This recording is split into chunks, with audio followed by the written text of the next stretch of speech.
Hi friends, welcome to CBC Class 12 Applied Maths MLA Textbook Solution. Exercise number 4.1 la fourth sum kana solution. So find the values. இது value கேக்குறாங்க பாருங்க. இது ஒரு 2/2 determinant, இது ஒரு 2/2. First subdivision போட்டுறலாம். இது multiply பண்ணுங்க.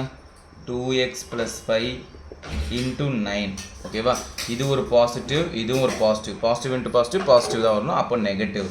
ஆல்டர்னேட் சிம்பிள் போடணும்.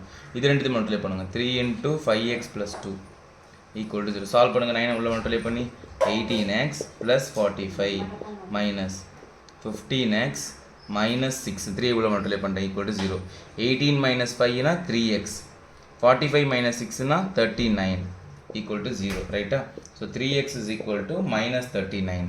ஸோ 3 கேன்சல் பண்ணிட்டா 3 டேபிளில் x is equal to minus 13 முடிஞ்சது. ஓகேவா? இப்போ செகண்ட் செப்பரேஷன் பார்ப்போம். இது மல்டிப்ளை பண்ணுங்க. 4 into x plus 2 தென் இது ஒரு பாசிட்டிவ் டேர்மு, இது ஒரு positive, positive into positive, positive வரும். ஸோ நெகட்டிவ் போட்டுக்கிட்டேன். Alternate simple 3 into x plus 4 equal to 3. இப்போ இந்த 4 உள்ள மல்டிப்ளை பண்ணால் 4x plus 8, 3 உள்ள மல்டிப்ளை பண்ணால் minus 3x minus 12 equal to 3. 4x minus 3x னா x, 8 minus 12 னா minus 4 equal to 3. So x is equal to 3, minus 4 இப்படி தட்டா plus 4 ஆகிடும். x is equal to 7. அவ்வளோதான். எவ்வளோ ஈஸியாக இருக்குது பற்றி நெக்ஸ்ட் பார்ப்போம். தேங்க்யூ.